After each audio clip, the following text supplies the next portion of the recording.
This muscular young man is our protagonist, Renan. Just 3 seconds ago, he was the only level 10 mage of humanity, feared by all. But 3 seconds later, he discovered he was inside a completely different body, and before he could even understand what was happening, Renan's house was stormed by an old man as big as a gorilla. Then, the old man grabbed Renan by the head like a chicken and dragged him outside, and for the sake of making Renan stronger, he tied him tightly to a tree and prepared to perform some martial arts. But this all started one day earlier. In Reincarnation, the capital of the Antares Empire, the entire city was currently engulfed in the flames of war.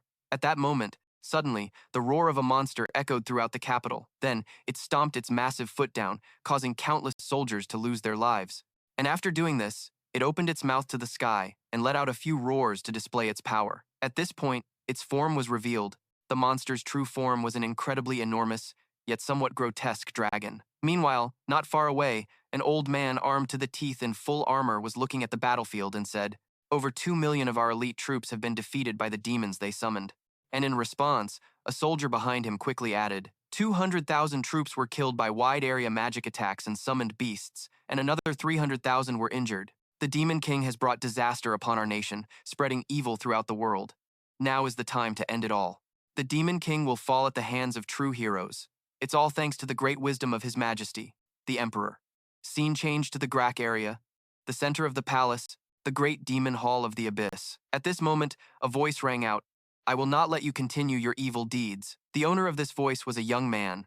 He is the hero, Alex von Hanen. Today, he and his comrades are here to destroy the one known as the Demon King, and who is also the one sitting on the throne before them. Seeing that the Demon King before him said nothing, Alex continued, "I will send you to eternal darkness, Demon King Renat." And this person with the stern face is our protagonist in his original body. He is currently the Emperor of the Antares Empire, Rifenh Hoja Antares. From the opposing side, another voice rang out, "Demon King, we will kill you and put an end to this dark empire." These words came from the sword saint, Syot. After speaking, he began to generate an aura around his sword, as if ready to strike at any moment. And faced with this threat, Rifenh remained calmly seated on his throne and said with a bored tone, "How sad to hear. I've put so much effort into building this empire. Why do you call it a dark empire when its name is Antares? The sun rises and shines here too." And as soon as he finished speaking, a powerful voice roared, "You are raising demons here. If we just kill you, those evil monsters will naturally disappear." These words came from the Fist King, Teslon. After speaking, he was burning with fighting spirit. But his words made Renan on the other side sneer in contempt. "What the hell are you talking about? Evil nature? They've always been this way. I just taught them human tactics. They've lived half their lives being mistreated, and I only taught them how to fight back. Now they're called corrupt and depraved. They're just doing the same things humans do." Thinking of this, he asked, "Have you already defeated the 4 heavenly kings?" The sword saint, Syot, heard this and replied, "Yes, those filthy Orcs weren't even worthy of me drawing my sword." Turning back to Rifenh, after hearing this information, he roared in anger, "Are you saying my brave ORC warrior, Tothit, is dead?" At this point, he recalled some memories of the ORC race. Although ORCs look ferocious, they only hunt and gather to survive, and most importantly, they never betray their own kind. They protect the weak and fight against the powerful, so how can you call them monsters? They may not bathe often, but they're not as foul-smelling as you claim. And while he was still lost in thought, Teslon on the other side started laughing and said, "The 4 heavenly kings, you say? Ha ha, that elf. That abomination has paid a heavy price." Hearing this, Rifenh could only weep. Garuda think is dead too? I know goblins look a little scary, but he's seriously exaggerating. They're just precious goblins of nature who immerse themselves in it to train their minds. But before Rifenh could even mourn his goblin friend, the Saintess Philin from below delivered another piece of sad news. The dwarf who worshipped a dark god has also been brought to the light of justice. Hearing this, Rifenh could only cover his face. Malin is gone too. Since when was the god of the Apat dwarves a dark god? These arrogant fools, do they think everyone besides the prophet and the 12 gods they worship is evil? And the sorrow continued to wash over Rifenh as the Mage of Light, JL, stated coolly, "I also sent a fallen dark elf back to her ancestors. She was nothing before my magic." Hearing this, the rage within Rifenh could no longer be contained. Series 2, do you all have a death wish? Rifenh began to roar with fury, and at the same time, his body erupted with an incredibly powerful aura, and the group of heroes in front of him were just waiting for this, as they immediately started spouting nonsense. "You've finally shown your true colors. That dark elf wench was already deep in darkness. We show no mercy." To things like that, Rifenh listened and then growled, A dark elf? Maybe she was a bit darker than you, but that's because humans deforested so much that she had to migrate to barren lands. You see, an elf of noble, pure blood is a dark elf just because she got a sunburn. Rifen's voice was now filled with rage, and the heroes on the other side also knew the battle was about to begin, so they immediately channeled their power to prepare for combat, especially the hero, Alex. Before throwing down, he still had to spout a few cliché lines. I will avenge the fallen with this sword, and his words were enough to make Rifenh completely snap. You refuse to listen to what I'm saying? Then who will avenge my losses? Alex, on the opposite side, heard this and shouted, How despicable, Rifenh! If it weren't for that dark power of yours, the monsters wouldn't have fallen to the dark side. They would have lived normal lives as fate intended. Hearing this, Rifenh knew that this group no longer wanted to hear explanations. There was no other way. They wouldn't listen to what I was telling them. Other beings who don't want to live as slaves and desire a peaceful, free life are seen as cruel and deserving of death. If that's the case, then I will truly become the demon king you've been rambling about. As he spoke, Rifen's body erupted with a terrifying power. Then, the floor beneath, the hero's feet exploded, sending them flying. No, my name is Rifenh. I am an ordinary archmage, although becoming an archmage is already not ordinary. Humans never considered other species with the same level of intelligence as their equals. Elves are seen as beautiful servants who can live for a very long time. Dwarves with their strong hands are forced into the mines. Orcs are used for menial labor as servants. Goblins are harvested as ingredients for potions. They are seen as slaves with no right to resist.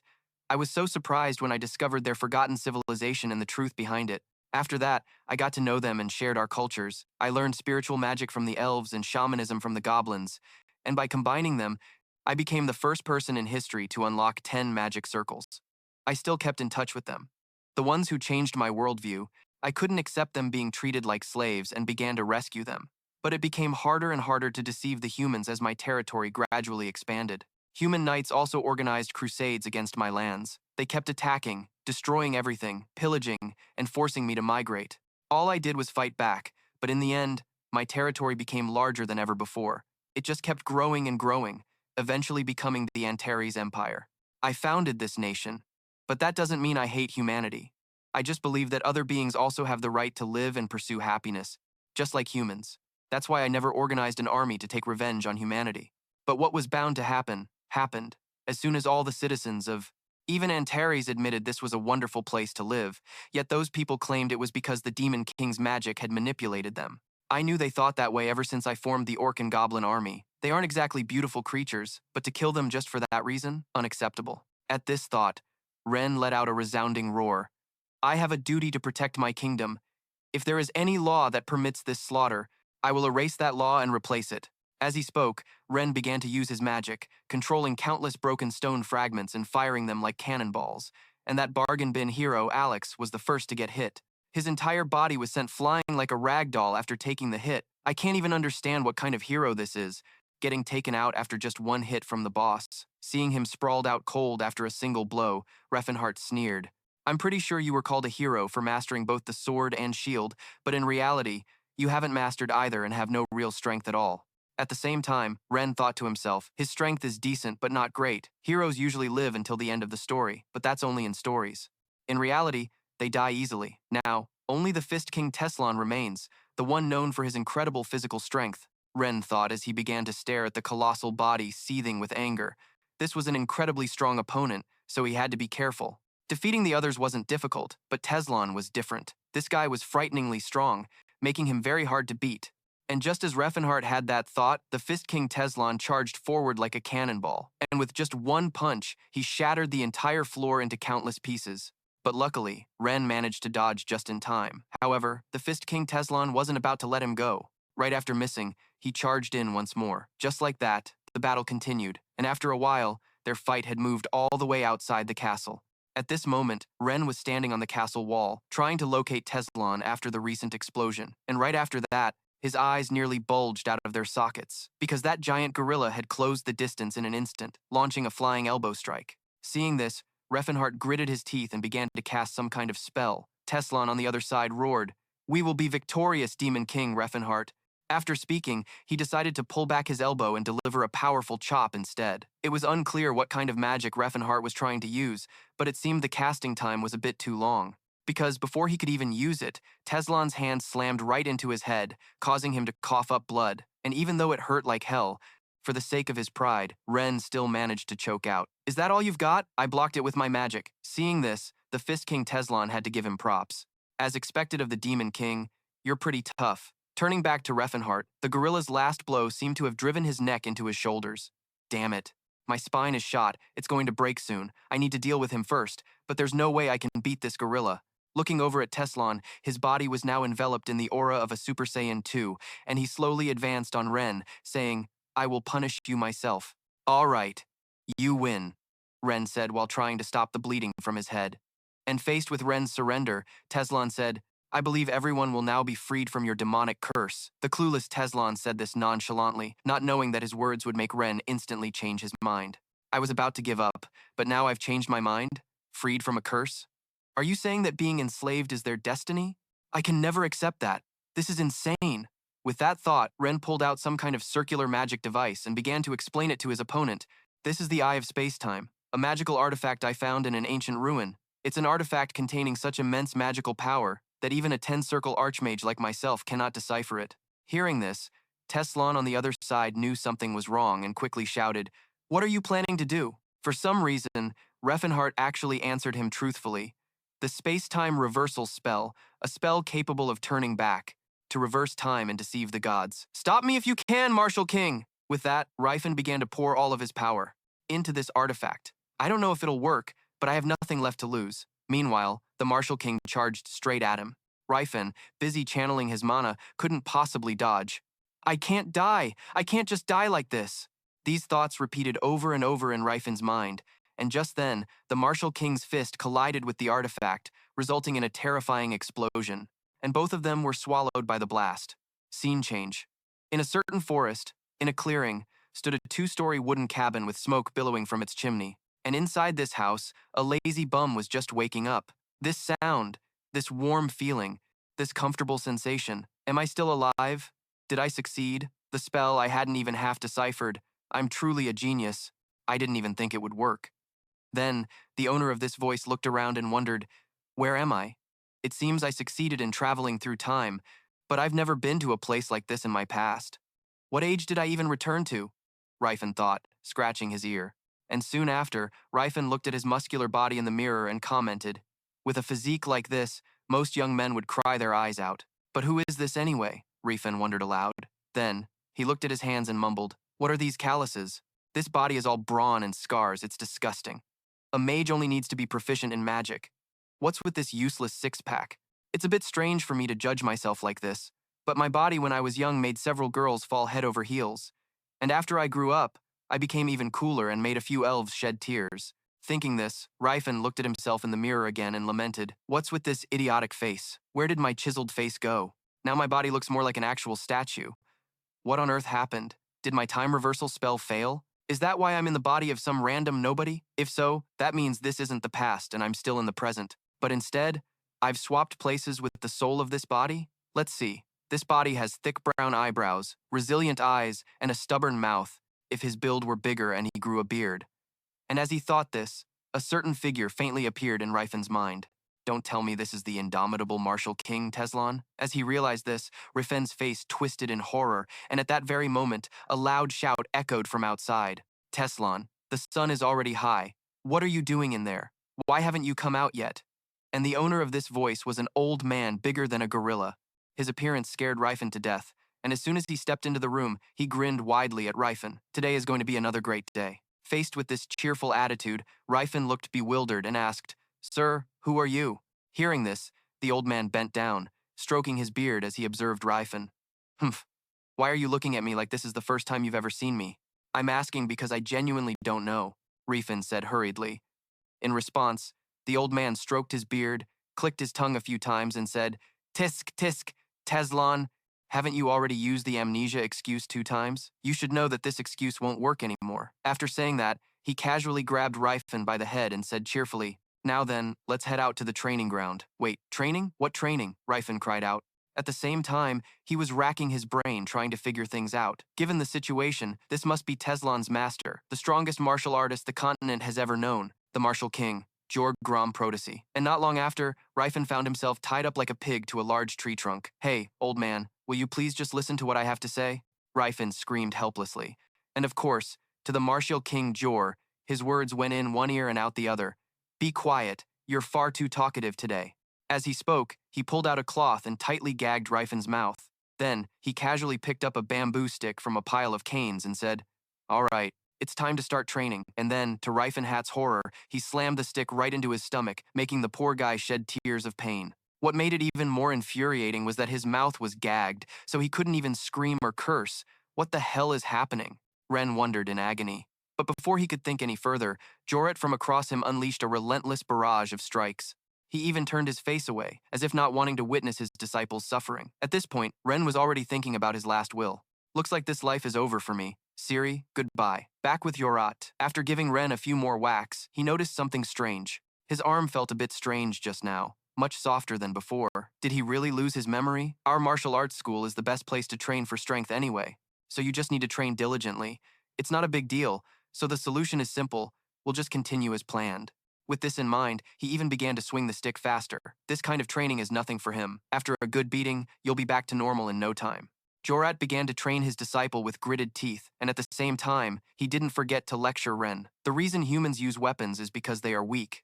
Their bodies are too frail, forcing them to rely on armor and weapons. Isn't that right? Although Ren couldn't speak, he couldn't help but question this internally. Wait a minute.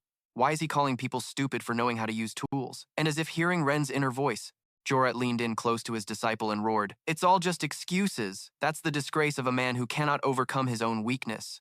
A warrior trains to overcome their weaknesses. This old man's fierce expression, coupled with his thunderous voice, scared Ren deathly pale.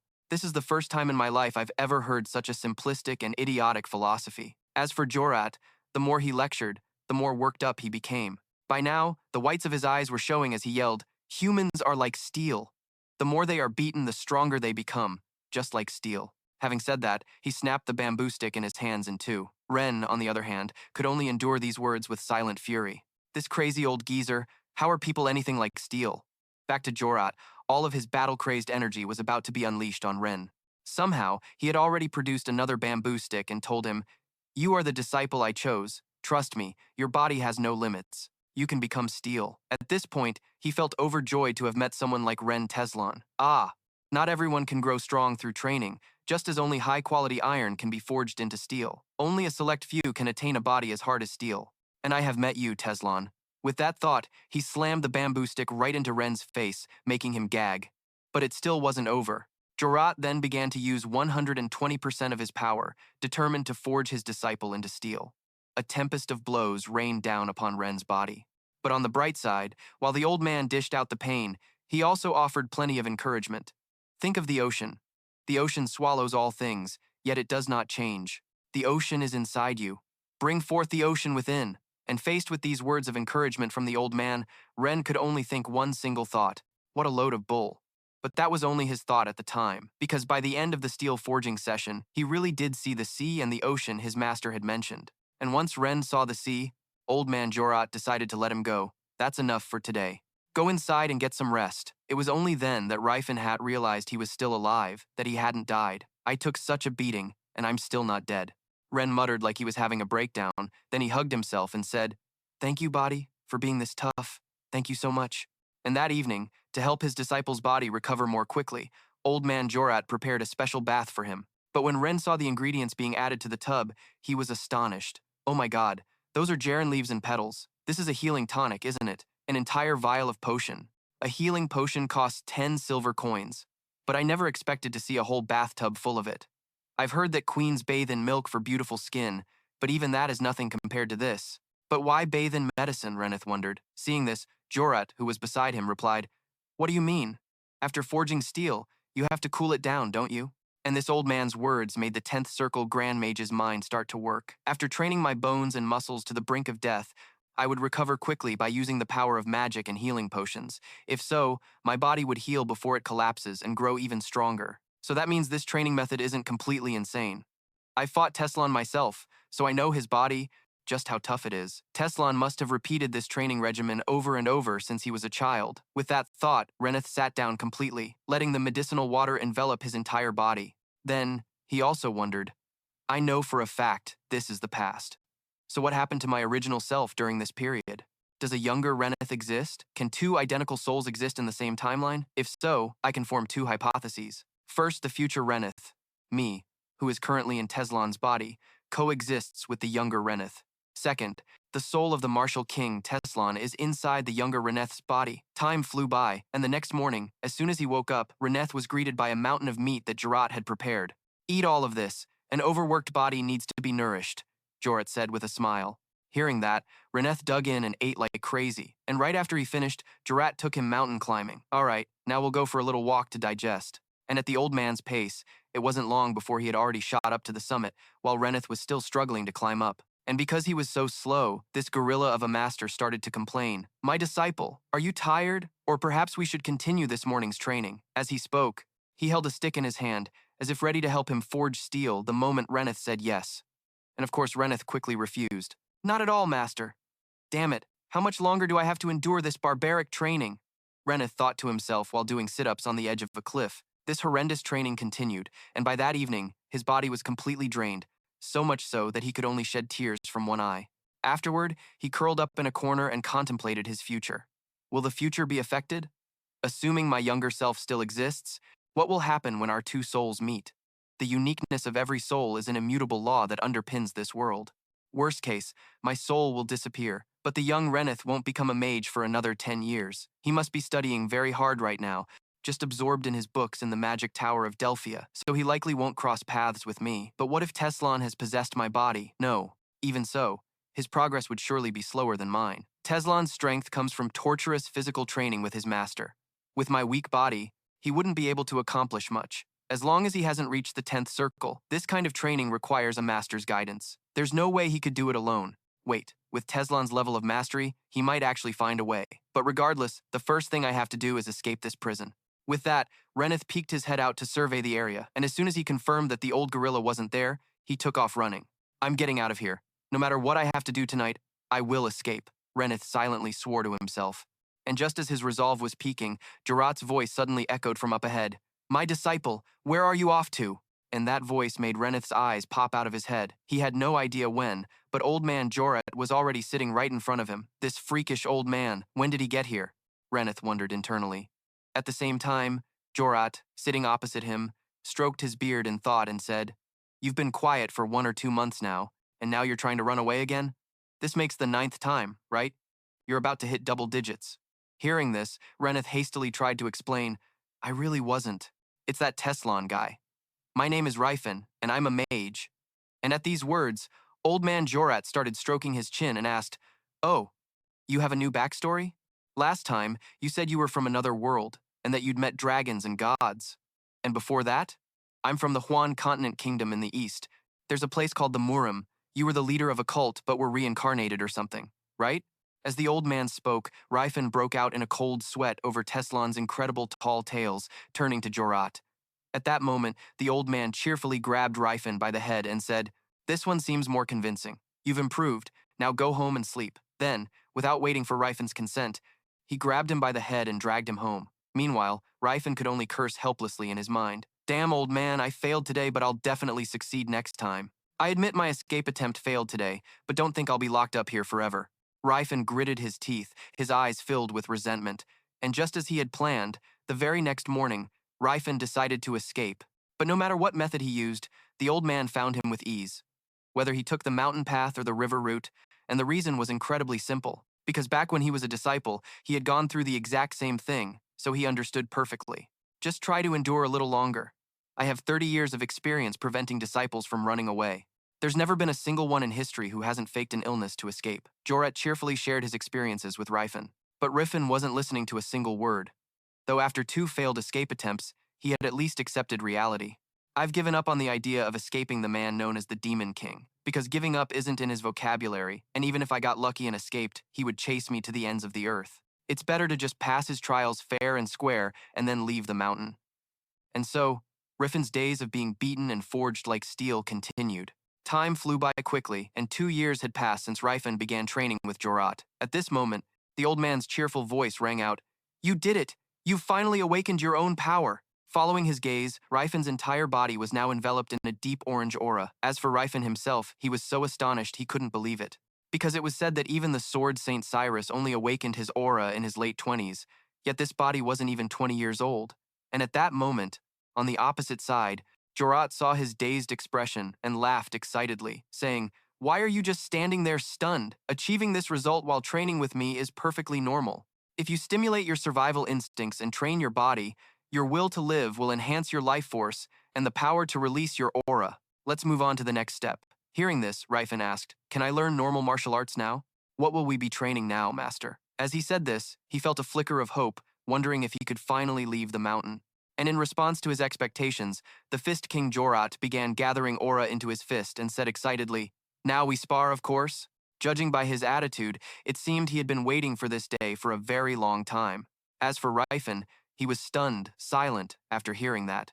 And immediately after, his blood-curdling scream echoed across the mountain, followed by a massive explosion.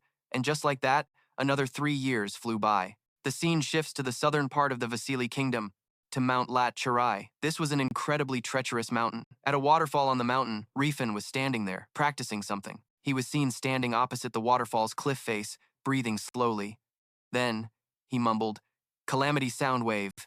And right after these words, and once it reached a certain threshold, he threw a punch straight at the cliff face in front of him. The punch was so powerful it broke the air wall, creating a shockwave that shot straight into the cliff face, causing it to crack into many pieces. But this result still didn't quite satisfy Rifenh. Is 3 layers my limit? If I can just perfect it a little more, I can use. Alright, that last technique is called the calamity wave. It's a fatal blow that focuses power into a single point on the body. And because when you accumulate aura, it resembles a sound wave. It's called the calamity wave. The ultimate stage of this technique is the 9th wave. A punch that releases 9 layers of sound waves is capable of killing even gods. But the Teslon I know could only manage 7 waves.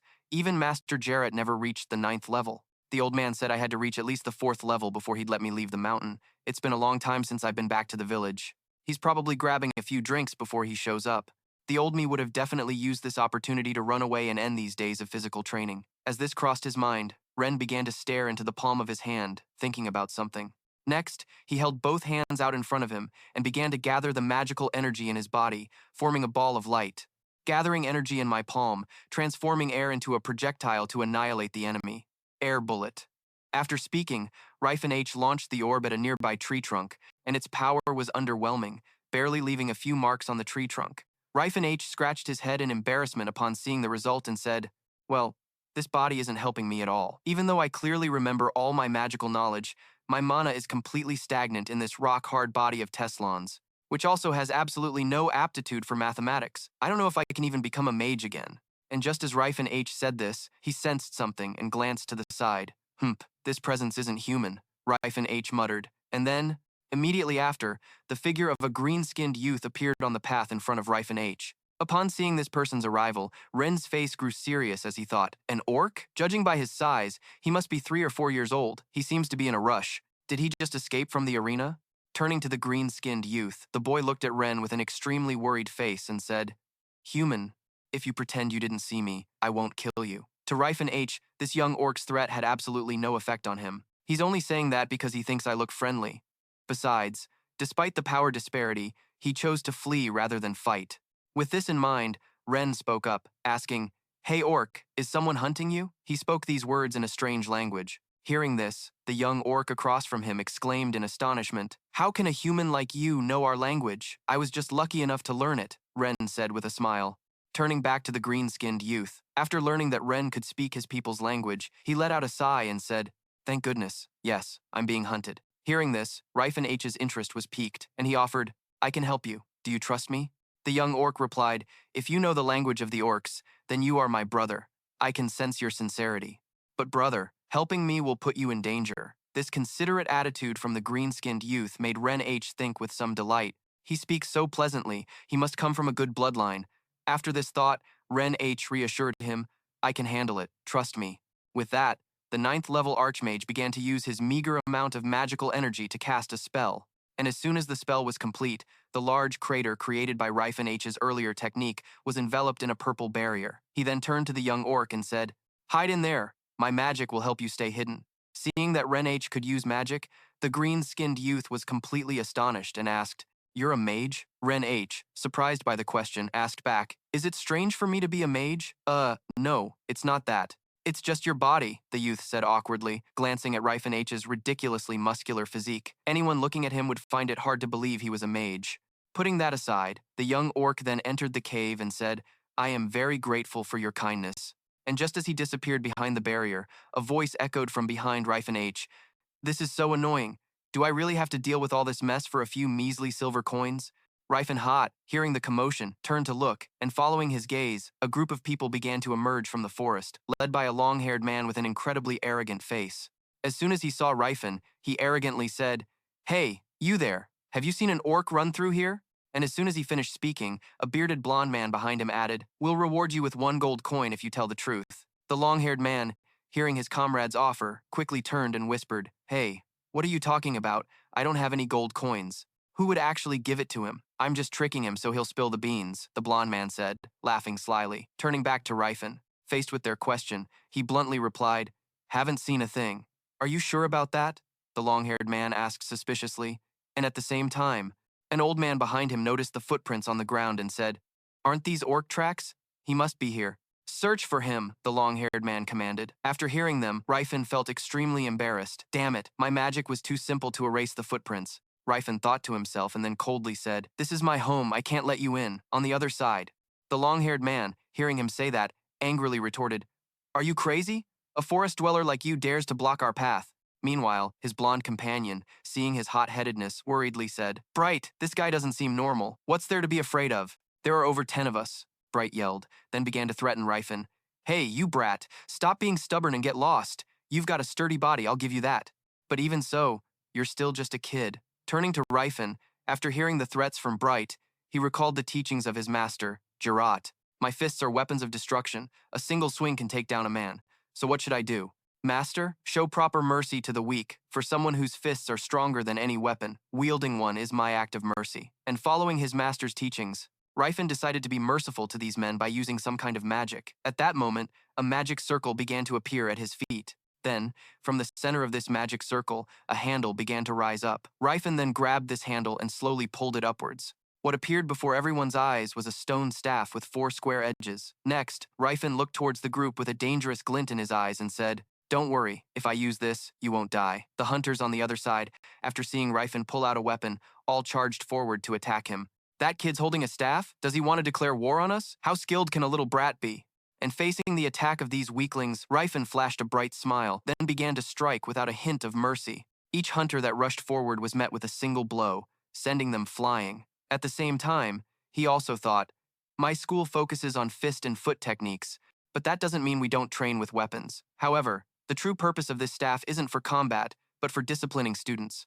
Its characteristic is that when you strike an opponent all over their body, they can't fight back and can only lie still and endure it. No matter how much you hit them, the opponent won't die. At most, they'll just break a few bones." Turning back to the group of hunters, after seeing the first ones who charged get beaten to a pulp, they angrily roared, "Damn it, everyone attack him at once." After saying that, the entire group rushed forward to gang up on Rifenh, but the result was no different. Before they could even touch Rifenh, he swung his staff and sent them flying, coughing up bile. But at least they had managed to attract Rifen's attention. And taking this opportunity, the blonde man swung the sword in his hand straight at his back. But unfortunately for him, as soon as his sword made contact with Rifen's back, it couldn't budge an inch further. In fact, the sword itself was now bent and twisted in a bizarre way. And after seeing the new shape of his sword, the blonde man's eyes widened in disbelief. "Huh? What in the world happened to my sword?" But before he could even finish wondering, Ren smashed a club into his face. At that moment, even Ren himself was completely surprised. Even a sword couldn't cut through it. Is this really a human body? Even though it's my own body, I'm still amazed by it. And with that, the one-sided beatdown continued. "Don't worry, you guys won't die. No killing, no taking lives, you won't have to die." Rifenh had thought to himself as he began to swing the club in his hand faster, eventually causing it to snap in two under the pressure. By now, the group of hunters were all collapsed on the ground like dead dogs. Every single one of them was clutching their arms and legs in pain. At this point, only the long-haired guy hadn't received Ren's special care, so he was still able to stand. After seeing all his comrades go down, he trembled as he pointed his sword at Ren and stammered, You bastard, state your name. Why should I? You can't even hold your sword properly. It wouldn't be fair if your comrades got beaten, and you didn't, right? With that, Rifenh started wailing on him with the club. And as a result, not long after he'd had his fill of the beatdown, Ren allowed them to get lost. Thank you, sir, Bright said hastily. And the whole group scrambled away immediately, as if they were afraid the huge guy in front of them would change his mind. Turning back to Rifenh, he looked at the club that had broken in two in his hand and muttered, "Beating them up was actually fun, but it's a shame all good things must come to an end. Maybe I should take on a few disciples and give them some friendly beatdowns." And without even realizing it, Rifenh had been influenced by the sect's philosophy. Back in the present, after the group had left, the young orc man also came out. "Thank you, my benefactor. I will never forget this kindness. I will definitely repay you," he said, bowing his head. Seeing this, Ren happily replied, "To have a warrior like you bow to me is a true honor. You saved my life and opened a new path for me. From now on, you will be my advisor. When you need it, consider me your sword." In orc culture, an advisor is the highest position, one who is respected and obeyed, similar to how human knights serve their lords. Turning to the young orc, he bowed his head and said, "May I know my benefactor's name?" As if by reflex, Rifenh immediately said, "I am Tess," but he stopped himself right there. Then, Rifenh stroked his chin, thinking for a second or two, then said confidently, "My name is Rifenh Watares." The young orc heard this and muttered, "Rifenh Watares. I will remember this name." Turning back to Rifenh, after seeing the green-skinned youth preparing to leave, he asked, "This world is ruled by humans. Where do you plan to go? Where do you think you can go? This continent is vast. There will be a place for me to rest my feet. If not, I'd rather die wandering than die a slave," he said. Hearing this, Ren had offered him some advice. "Go past the Larva Mountains, then walk south for another 2 weeks. There's a wasteland there. It's a place your people call the Land of Hope.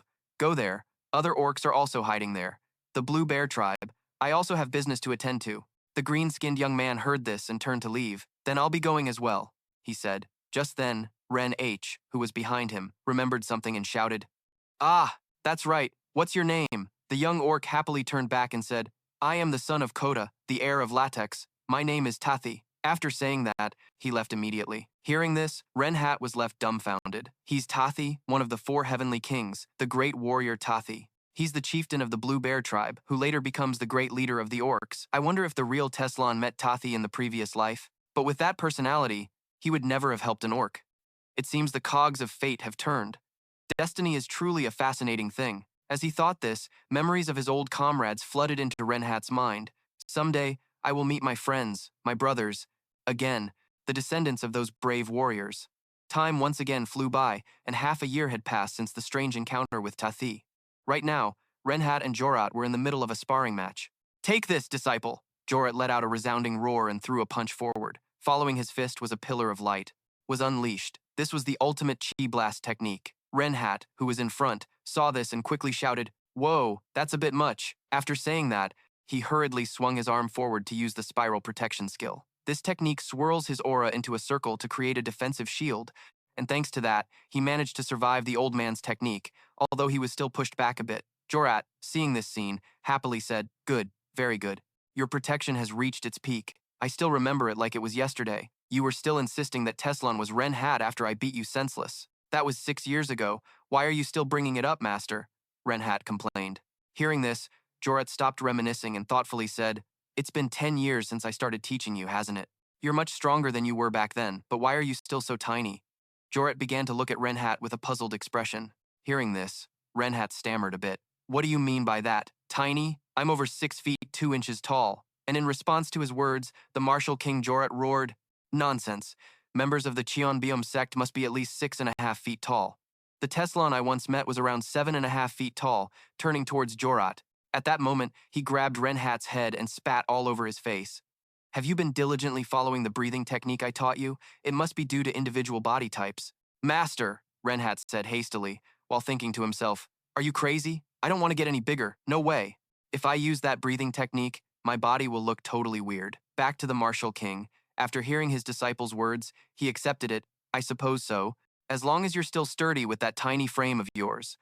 All right then, hurry up and show me the final results.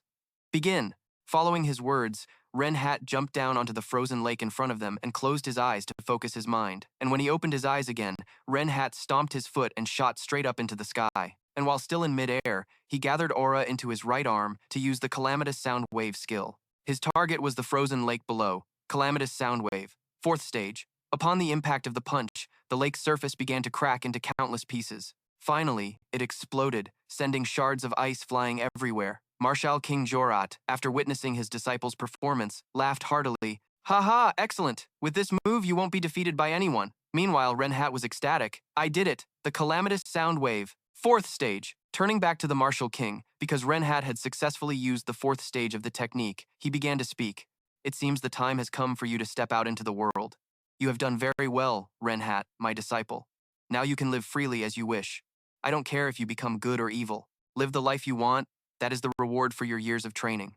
60 years ago, the 3rd generation Martial King, Rasto, told me, "Remember 3 things. First, it's fine to accumulate wealth, but do not engage in dishonest deeds."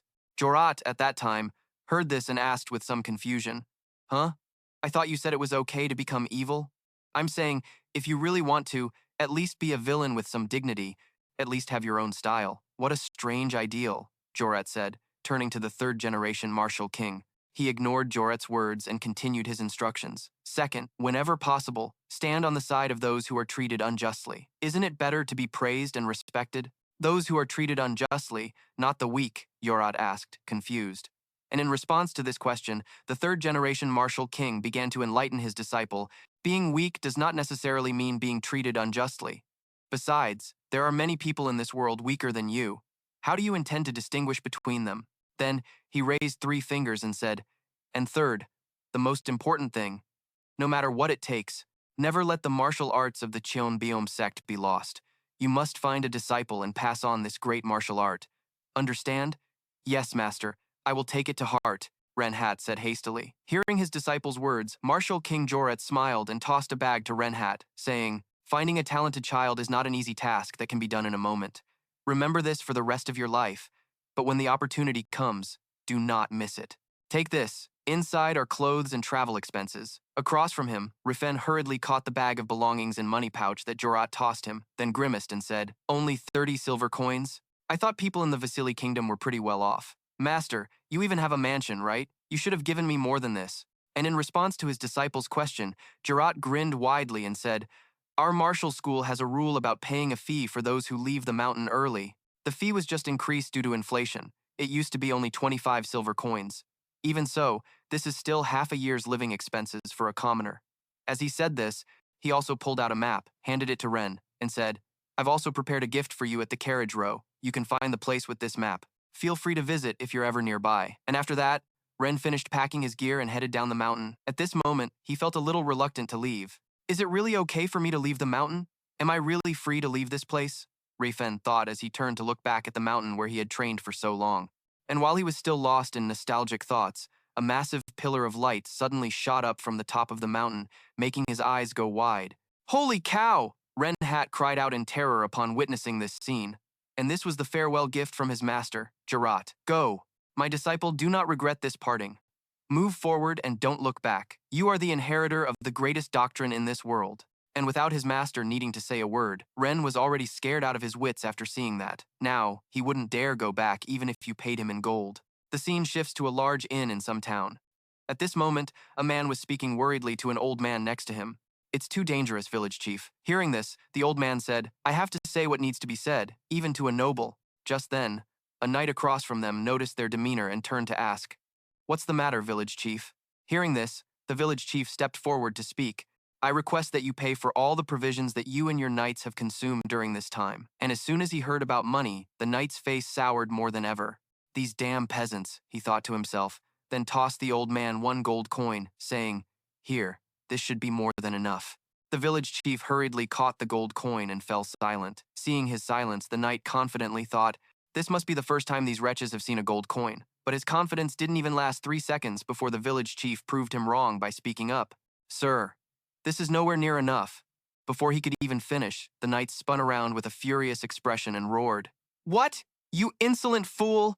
Do you think I know nothing of market prices just because I'm a noble? How dare you mock a knight?" After saying that, he casually punched the old village chief right in the face. This, of course, enraged the other villagers, but they could only dare to curse them under their breath. "They're bandits, not knights." They took over our homes, ate all our food, and think they can pay for it all with just one gold coin? He didn't even factor in the costs of transportation and labor. And while they were cursing the knights and their entire family line, a voice rang out from behind him. "What is the matter, Sir Edward?" The knight Edward heard this and quickly turned to say, "Oh, it's nothing, Prince Stefan." At that moment, the so-called prince looked over at the villagers and said with a voice full of contempt, "Such despicable creatures. This is why you shouldn't show them any mercy, because they've forgotten their place." Returning to Renhat's past memories, his older self was happily embracing his lover and asked, "Why do you like caressing me so much?" "Simply because I like to." Ciri said, "What could you possibly like about this withered old body?" And in response to his question, the elf girl said, "You look so firm and sharp, like a finely honed blade. At least, that's how you were in the past, but now it's different." In the present, Ren was looking at himself in the mirror and lamenting his massive body. "I used to look like that, but now, don't I just look like a brutish monster? The only thing that makes me happy is that I'm much taller now." Ceres must be about 70 years old, which is around 17 in human years. This place is Krom, a city in the southern part of the Vasili kingdom, and Ceres will be sold next year at the slave auction house in Chetan. Thinking about this, Rifenh wondered what he should do. Should I just crash the auction and snatch her away? No. If I do something that reckless, it'll be tough to gather the materials I need to restore my power. It's faster to just solve it with money. The price of an elf slave is terrifyingly high, and I'm flat broke, but it's fine. I have my martial arts skills and memories from my past life. As I recall, I think I heard in my past life that there's an ancient ruin in the same direction as Chetan. The scene shifts to Prince Stefan. At that moment, he turned to a certain mage and asked, "Well, haven't you located those ancient ruins yet?" Hearing this, Tot hurriedly replied, "Please just wait a little longer, Your Highness." After speaking, he began to focus his mind to search. As for his identity, Tot is a mage from Delpia's magic tower. His specialization is archaeology, and he is currently 35 years old. And not long after, it seemed Tot had told Stefan the location of the ruins, so he looked out the window and said, "Is that the place?" "Yes, Your Highness. That is where the famous swordsman Circlin von Leotis Ante is buried." As they spoke, both of them started looking towards the snowy mountain in the distance. Back to Rifenh. "I've been away from Krom for 3 days now. I'm heading north, crossing the Hatan Mountains via the main road. My stamina is incredible, and I don't even feel the cold. What an amazing body. I once heard that the Fist King never wore a shirt when he went out, even in winter, but I don't want to do that." Memory restoration. A secret art that allows me to review my memories from any time. I used it to recall what I know about the ancient ruins in the Hatan Mountains. In the past, before I regressed, I met a mage named Tot at Delpia's magic tower. He said he had discovered what was hidden within the ruins. That's right, I remember it clearly. I also went there in my past life and scooped up a ton of treasure that Tot's group missed back then. I sold it all for 2,000 gold coins. So sweet. Thinking of this, Rifenh began to pick up his pace, and by that evening, he had set foot in a village. Cat-Tho village. "I remember this place pretty well, huh?" Rifenh mumbled. Meanwhile, inside a certain house in the village, an important meeting was taking place. Someone spoke up. "What are we going to do now? We're not allowed to go near the Valley of Death." In response to this, a man in a blue shirt immediately objected. But they demanded a guide. "You know what will happen if we dare to refuse their request." Hearing this, the young man with black hair gritted his teeth and said, "Even if the chief is away, he'll still be furious." At this point, he couldn't hold back his frustration and yelled, "This is insane! Those damn noble pigs!" Faced with his outburst, the man in blue next to him quickly advised, "Hey, calm down. What if they hear you?" And while everyone was still wondering who should take on this dangerous mission, a man volunteered. I'll go. I know the mountain best. I'm the most suitable person for this job." Hearing this, everyone exclaimed in surprise, "Test you?" At that moment, Test's wife and daughter began to hug him and cry their eyes out. Seeing this, Test could only grit his teeth and endure it. "I don't want to go at all either, but I have no choice." And in contrast to this family's tragic atmosphere, the remaining men began to look at him with excited eyes and said, "That's right, Test. You can do it. A man should keep his word." The way these guys were looking at him like he was already dead started to make Test reconsider. "Now I really don't want to go." And it seems Lady Luck had smiled upon him, because right at that moment, above the window, near Test, a face suddenly appeared, pressed against the glass and said, "I can go in your place." And of course, this suddenly appearing face scared Test to death. He immediately drew his bow, aimed it at Rifenh, and said fearfully, "Who are you?" Seeing how scared he was, Rifenh quickly waved his hands and said, "I was just passing by and happened to overhear your conversation." Happened to? Who would? Did he just happen to walk by someone's house and stop to eavesdrop? Everyone wondered the same thing, but since Ren had already volunteered to go to the site, that dangerous place, they invited him into the room and asked, Do you know the terrain there? Fairly well, Ren said. It's so dangerous, yet you still want to go? I've been through there a few times, so it'll be fine, Ren said confidently. But perhaps because the villagers didn't want him to die young, they tried to advise him. I don't think you know much about it. No one has ever gone in there and come back alive. Do you really still want to go? I told you, I've been in there a few times, Ren said. At the same time, he thought to himself, you all should be grateful that I just saved your lives. Additional information about the Valley of Death. The Valley of Death. It's a dungeon. More specifically, it's a remnant from the Silver Age, a place that was long forgotten until about 50 years ago. There was a great swordsman named Got. He was still very young. At only 45 years old, he had already awakened the light sword.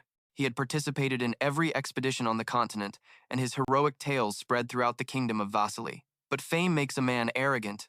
Afterward, Clot entered the valley with only one companion and perished there. But the peculiar thing is that the Antean demon sword he carried also vanished within the ruins. The Antean demon sword is a family heirloom of the Antean clan, passed down through many generations. For the past 50 years, they have been desperately trying to retrieve that sword. And the next morning, Ren was leading Prince Stefan's party to the ruins. At that moment, he observed the prince and thought, could he be Got's grandson? And while he was lost in thought, the prince and the elf girl beside him began to get affectionate with each other. Your Highness, you move with such graceful might, even without a horse. Master, you truly are a top-tier knight. Hearing this, Stepan replied cheerfully, your compliments are so sweet, Lenia. I'm not as great as you say. And this cheesy display almost made Ren, who was behind them, throw up his food. An elf slave. Look at her smiling so brightly, he thought with annoyance.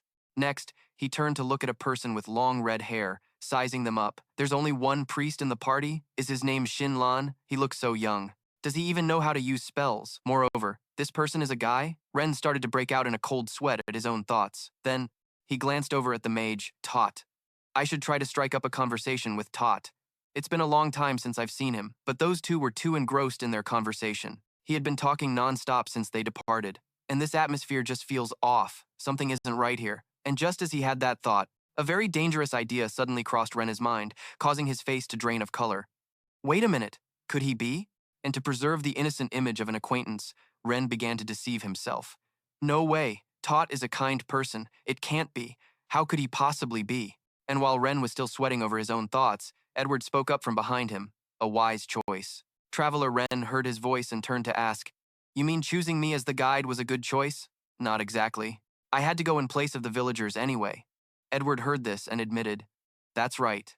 Because the villagers were too scared. No one else dared to do it. Of course they'd be scared, Ren said calmly. But his words confused the long-haired man. What is there to be afraid of when we are accompanied by the brave knights of the kingdom? After saying this, he even put on an incredibly smug expression, causing Ren to grit his teeth in anger. These damn knights. Every single one of them is a selfish coward.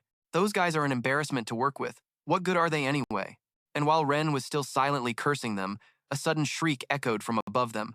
Then, from the distant treetops, some dark figures shot up into the air. At first glance, they looked like a bundle of rags rolled together. And right after, this bundle of rags unfurled to reveal a monstrous bird inside. It seems that was their way of camouflaging themselves in the trees, waiting for their prey to get closer. And as soon as the prey was in their sights, they all launched their attack at once, just like now. At that moment, someone in the group also screamed, it's a monster ambush.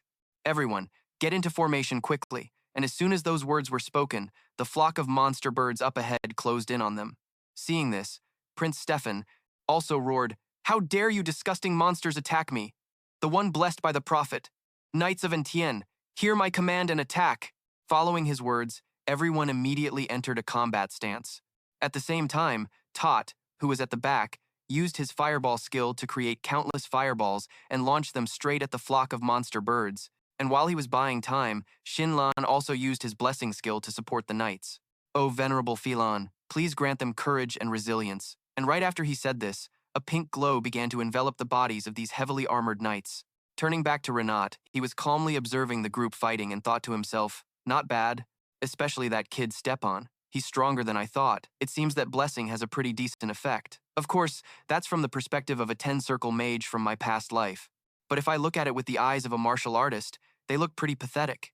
If it were me, just a few of my punches would have taken them all down. Master Jarrett wasn't proud of my strength for nothing.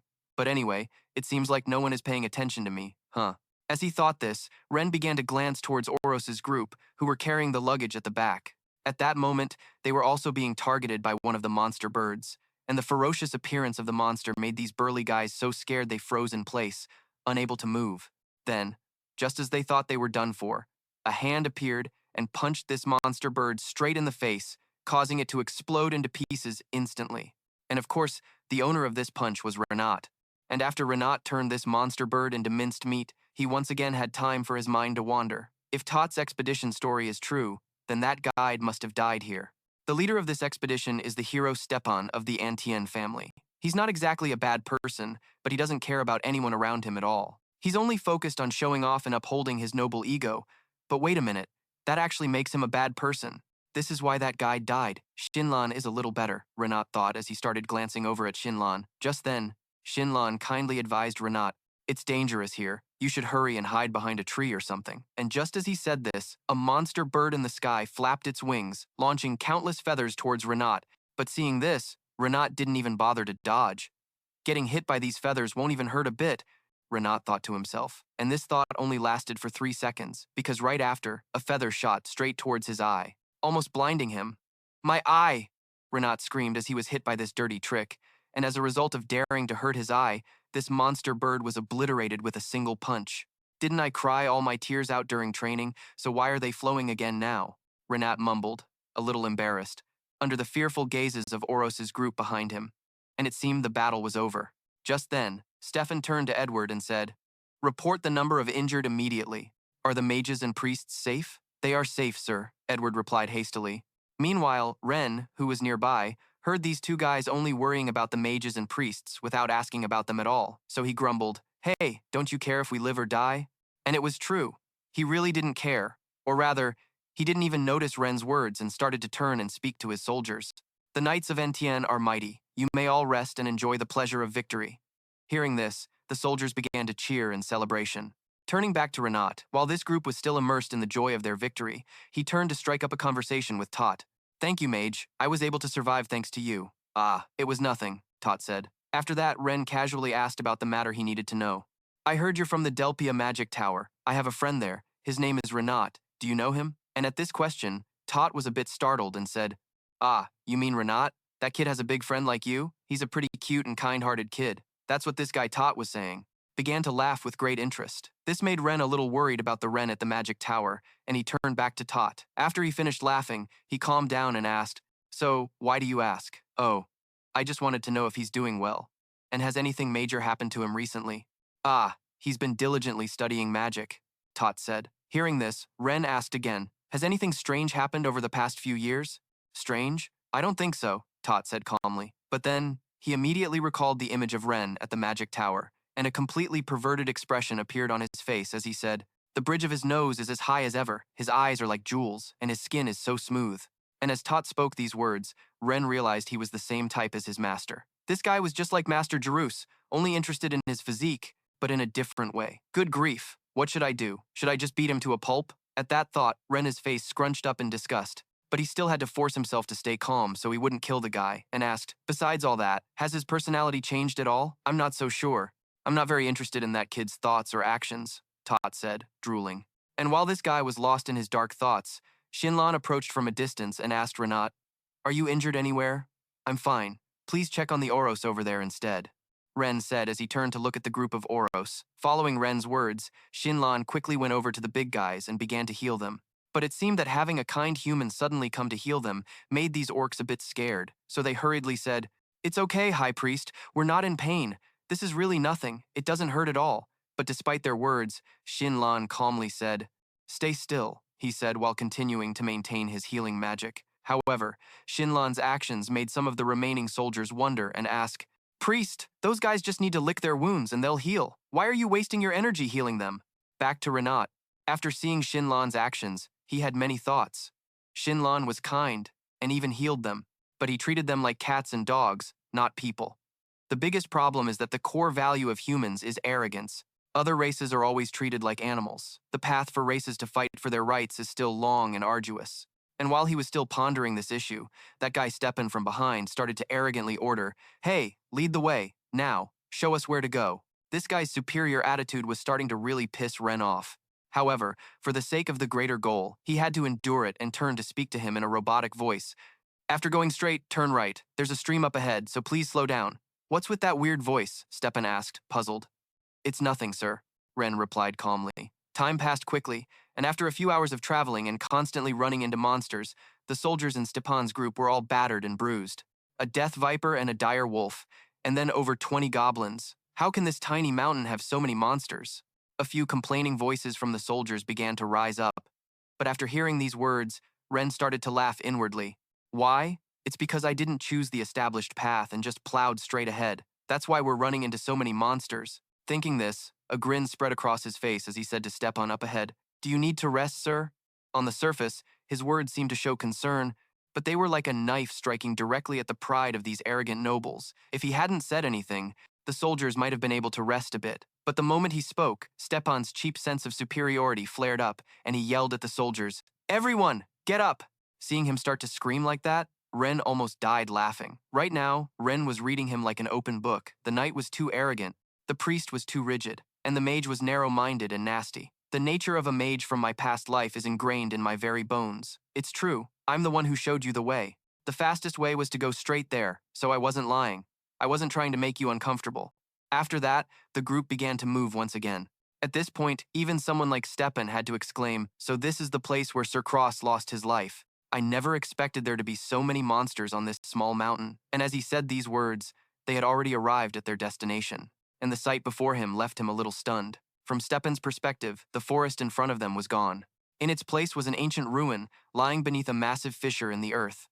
Oh, is this it? Stepan exclaimed happily upon seeing the ruin.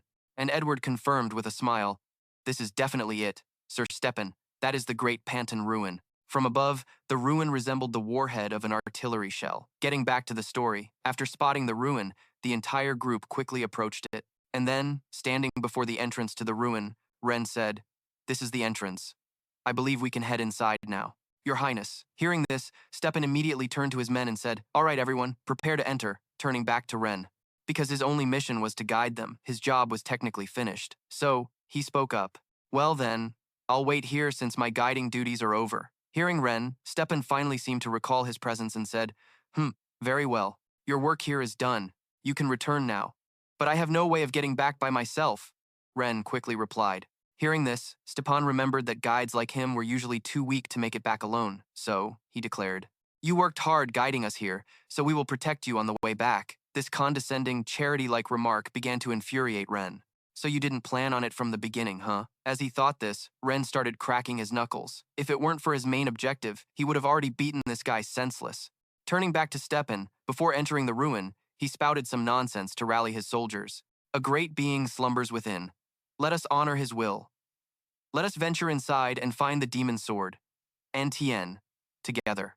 Forward, valiant knights of Antien. After his speech, the knights got all fired up and charged headfirst into the ruin like madmen. Meanwhile, Ren stood to the side and said with a bright smile, Good luck. He waited until the entire group had entered the ruin, then smiled and said, Excellent. Now it's my turn to make a move. Right now, this ancient Panton ruin is crawling with monsters and ghosts. But back in the Silver Age, it was a logistics base used as a standard military facility. Although it was nothing special then, nowadays, Silver Age technology is considered a rare miracle, making it quite valuable. Then, Ren himself stepped inside the ruin. As he walked through and witnessed the familiar sights, many memories flooded back, and he murmured, It's really been a long time. I explored this place with Ceres before. We were so happy back then. Rifenh, are the wind spirits whispering that there's a secret passage this way? Great job, Ceres. You're my goddess, Ren said with a smile. Then, the elf girl used some sort of magic to open the secret passage. And after entering the secret passage, the first thing they did wasn't explore, but get intimate with each other. I'm so embarrassed. Embarrassed? I'll reward you with a kiss. The memories of his reckless youth began to flood back, causing Ren's face to flush as he spoke. What were Sirius and I even doing in such a dangerous place? I was so bold back then. It took him a moment to shake those improper thoughts out of his head and focus on the wall before him. The password was based on the left side of the Libra constellation combined with the inverted seals of water and earth, right? I basically already know the answer. I just don't have enough mana, so activating it won't be that easy. I think. Another problem is that this body's mind isn't very sharp. Renat thought as he began focusing the mana inside his body to unlock the door. And not long after, the wall in front of him split apart, revealing a secret passage behind it. Seeing this, Renat said happily, "Ah, it worked. For now, I'll just take off my coat. I spent 10 silver coins on these clothes, so I can't just throw them away." After saying that, he carefully took off his coat and folded it neatly to one side. Then, he stretched and cracked his joints to warm up his body a bit before saying, "Well then, should I test out this body's abilities now?" And just as he finished saying this, a blood-curdling scream suddenly echoed from ahead of him. Then, a few more screams rang out right after. This made our big guy extremely curious. How strange. They entered from that direction. Why are there screams coming from this side? At this point, Renat remembered something and muttered, "Wait, now that I think about it, this secret passage is the back entrance to the 3rd floor of the basement. If it opens, it would be considered a form of trespassing." And as soon as he said this, a realization seemed to dawn on Renat. Wait a minute, trespassing. I remember now. After all, this is a military building. That magic system will activate all sorts of defensive measures to repel intruders. Before, only Ceres and I ever came here, so we didn't have to worry about the other areas. But now that Stepan's group is in the basement, they must have triggered a trap and fallen to the 2nd level of the dungeon. Now it looks like they're really done for, Renat thought, his face twisting into a grimace. Thanks to the efforts of our troublemaking big guy, the prince and his lackeys seem to have been sent to their doom. Switching scenes to Stepan's group, they're still alive but are currently in the middle of some kind of battle. At that moment, a certain knight was struck by a gigantic weapon. Although he managed to raise his sword in time to block the blow, his small sword instantly shattered in two upon impact with the massive weapon. And then, the knight was sent flying. Seeing this, Stepan immediately shouted in alarm, "Sir Thomas!" After shouting, he looked ahead and muttered, "What in the world is that?" Following his gaze, a giant scythe appeared in the dark hallway ahead. Then, a giant head with a flickering flame in its eye socket emerged. After seeing this creature, Stepan's face went pale as he thought, "We can't defeat that thing. How can a human possibly win against a demon like that?" At this point, the demon's entire body had emerged. It had a colossal form, like a demon from hell, and was also carrying a weapon. Not far away, the figures of a few other demons were turning towards Zelan. Right now, she was muttering a spell to heal someone. "Oh, Goddess Philinins, please let your healing light envelop this soul." As her words rang out, the soldier's body was enveloped in a stream of light, and his wound slowly healed. For context, Philin is the goddess of beauty, mercy, and love. And thanks to Zelan's healing ability, the soldiers were full of vigor again in no time. After seeing they had recovered, the soldiers quickly turned to thank Zelan. "Thank you, priestess." Seeing them, Zelan simply smiled and thought, "It's the least I can do. I need them to be safe for me to survive. I almost died when the floor suddenly collapsed." Thinking of this, she turned to Tot and said, "Thank you, Sir Mage. Thanks to your protection magic, we all survived." Hearing this, Tot, who was up ahead, didn't look happy at all. In fact, he seemed a bit worried as he said, "We may have avoided one accident, but whether we can survive what's to come is still uncertain." After speaking, he looked worriedly toward the passage ahead. And right after that, a few screams suddenly rang out, followed by the bodies of several soldiers being flung out of the narrow passage. "It's a monster!" someone screamed, as they saw the massive demon emerge from the hallway, continuously knocking away the soldiers in front of it. And right behind this massive demon were a few other demons, along with countless zombies escorting them on both sides. Upon seeing this scene, the soldiers began to scatter like headless chickens. "Oh my God, run!" they screamed.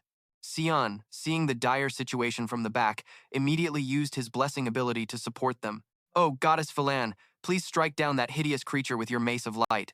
And right after his words, a giant mace was summoned above everyone's heads. And although it was called a mace of light, for some reason, its head was a skull.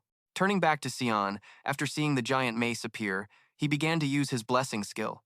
"Oh, Goddess Philinons, please grant them unwavering courage." But it seemed the unwavering courage the goddess bestowed upon them was not enough, so this group, even after receiving the blessing, still ran for their lives. Sion saw this, gritted his teeth, and cursed inwardly. "Have these knights of Anti lost all their nerve? What a waste of my energy." Thinking this, he began to cast his blessing once more. "Oh, Goddess Philins, please grant them courage and fortitude." With 2 consecutive layers of blessings, it finally seemed like the knights had regained their fighting spirit, roaring like madmen. Their eyes had rolled back into their heads. This sight also made Tot, who was watching from behind, feel worried. How much divine power did this guy use to make them go berserk like this? It's like he gave the knights a strength-enhancing potion. Turning back to the knights, after receiving the blessing, a man named Edward took the lead and roared, "Knights of Anti, show those wicked creatures our courage." After saying that, he and the others began to charge forward. What followed was a close-quarters battle between the knights and the monsters, and while the knights were holding back the monsters at the front, Tot began to use magic from the rear to support them. Mother Earth, reach out your hand and take back what is yours. Steel. As he completed the spell, the great sword in the giant demon's hand was suddenly pulled straight towards him. The sudden loss of its weapon startled the demon, and Elenia seized this opportunity to immediately charge in and attack. With just a simple leap, she soared into the air above its head, then plunged her sword straight down, making it shriek in pain. But right after that, she was struck by a direct punch from it. The monster's enormous fist sent her flying far away, crying out in pain. And it seemed this blow had temporarily taken her out of the fight. Was I of any help, Prince? She coughed a few times and asked Stefan, who was nearby. Seeing this, Stefan replied, "You did well, Lencia." With that, he began to charge forward, unleashing countless slashes upon the giant's body. The lesser zombies nearby were also caught in the storm of blades and were sliced into countless pieces, their limbs flying everywhere. Seeing this, Edward didn't forget to kiss up, saying, "That's Prince Stefan for you. What a courageous knight." But despite the flattery, Stefan didn't feel happy at all. His face remained dark as he said, "These filthy monsters." And after cursing the monsters a few times, he turned and shouted at the others, "Everyone, stay sharp. This is the place where even the Clot Knight order fell." And I don't know if he jinxed it or what, but right after he said that, something strange happened, as a massive flame suddenly appeared above them and shot straight down. Its power was so immense that it caused the ground to explode instantly, and the soldiers at the center of the blast took the full force of it. The master of this attack was a giant demon whose entire body was engulfed in flames. Just a single glance was enough to tell it was on a completely different level than the previous monsters. And after seeing that it could make the knights drop like flies just by spitting a few fireballs, it let out a few roars to assert its dominance. Then, it swung its giant arm, swatting away the knights who were approaching. Sion, seeing this, hurriedly tried to rally everyone's spirits. "Don't falter. Didn't you all make up your minds? And you dare call yourselves the brave knights of Anti?" But his words of encouragement weren't very effective, because up ahead, the fire monster was still going berserk and attacking everyone. Basically, every time it launched an attack, a few guys would get wiped out. As for the knights, they could only run like headless chickens at the sight of its power, without it even having to attack them directly. Just the aftershock and heat waves from its blows were enough to make this guy Edward turn away and dodge. "This is insane. There's no way I can fight this thing." Stepan gritted his teeth in thought, then let out a shout and started charging forward. "I can't just accept defeat like this. I am the one who upholds the honor of the name Anti, the one bestowed with the title of Soul Severer." With this thought, he used some knight's head as a springboard to leap into the air. Then, he clenched his jaw and unleashed a powerful sword thrust. This was his ultimate move, but unfortunately, it missed. And the consequence of missing was getting his face rearranged by the demon's fist. Immediately after taking a punch from the demon, he went flying like a ragged sackcloth amidst the astonished gazes of everyone around. And after hitting the ground and rolling for several dozen turns, he finally came to a stop. But by now, the poor guy's eyes had rolled back. He was probably unconscious. This is what happens when weaklings try to show off. In the end, it was the priest, Shinlan, who began chanting a spell to deal with this massive monster. "Oh, Goddess Philans, please annihilate these evil creatures with your light." And as soon as the incantation ended, the giant skull-topped staff above his head came crashing down on the fire monster's head. That attack was pretty powerful. It made the demon's mouth bleed profusely, and it looked like it had broken a few teeth. But that was all it did. The monster then turned to look at Shinlan with a menacing gaze. Seeing this, Shinlan's face turned pale. And right after that, the hulking monster charged straight at him like a tank. Meanwhile, all Xinlan could do was shut his eyes tightly at the sight. And just at the moment he thought he was about to be logged out, the monster's massive body was suddenly sent flying backward by something. The loud sound of the impact made Shinlan quickly open his eyes and look forward, and in his line of sight, there was now a heroic figure who had just sent the monster flying with a punch. And of course, this person was Rifenh. It was a good thing he arrived in time, or else the priest would have been toast. Back to Rifenh, after sending the monster flying, he was a bit surprised himself, because the monster had kicked the bucket after just one punch from him. The blazing flames on its body had now been completely extinguished. Wait, that's all it took to kill it? No wonder I almost died after taking a punch from Teslon in my past life. Rifenh thought to himself, then turned to look at the soldiers lying scattered on the ground and muttered, "First, I need to move these injured people to a safe place." And he would create that safe place himself by punching away all the zombies in front of him. Meanwhile, seeing how powerful he was, Shinlan and Tot, who were behind him, thought to themselves, "Whoa, who on earth is this guy?" From their perspective, Rifenh was sending all the zombies flying with just one hand, all while safely protecting Oros in his arms. And after a long while, Stepan slowly regained consciousness. Seeing this, Edward immediately asked, "You're awake, sir?" In response to his question, Stepan just stared intently at the ravaged bodies of the zombies around them and asked, "What just happened?" Hearing this, Edward slowly began to explain everything he knew. And of course, after hearing the explanation, Stepan's jaw dropped in astonishment. What? Is he really a martial artist? As he spoke, he pointed towards Rifenh with an incredulous look. But right after, he composed himself to maintain his image, slowly approached Rifenh and said, "I didn't realize you were of such noble birth. What is your name?" Hearing this, Rifenh crossed his arms and said, "Rifenh, my name is Rifenh." The reason he used this alias is because Todd had met Reinhardt at the Magic Tower, so if he used his real name, it would create an overlap. And of course, this fake name also made Edward wondered from behind. "Rifenh? That's the first time I've ever heard that name. If he's so strong, why haven't I heard of him before?" he asked Stepan. After hearing Rifen's name, Stepan continued to question him. "What family do you belong to?" "A family? I don't have one," Rifenh said calmly. And as soon as he learned of Rifen's origins, his attitude changed instantly. "What? He's just a commoner? I thought he was the descendant of a noble family, wandering around to train. Who would have thought he just has an ordinary background? This is so awkward," Stepan mumbled. And then, right after that, he regained his haughty attitude, clapped Rifenh on the shoulder and said, "It seems you've handled the rest. Well done. You really did contribute a little something." Turning to Rifenh, this superior attitude naturally made him feel annoyed. So Rifenh swatted his hand away and said, "What the hell are you thinking? Why don't you take a look at the situation? You honestly didn't do a single useful thing." Hearing this, Stepan's face soured and he said, "What? How dare you? You should respect someone from a noble family." And just as he barked out that sentence, Edward quickly interjected from behind, "Calm down, sir. How could a commoner possibly understand noble etiquette?" And for some reason, those words worked like a charm on Stepan. After hearing them, he immediately calmed down and said, "You're right. It's not like he was raised properly. So, can you tell me your master's name?" "I'm just self-taught," Rifenh said evasively. The reason Rifenh was bluffing like that was because his master, Gerot, was too famous for him to mention casually. Besides, Rifenh didn't want him to know his whereabouts. And of course, the idea of becoming this strong through self-training alone made Stepan a little suspicious. And he said, "But this strength, did you really figure it all out by yourself?"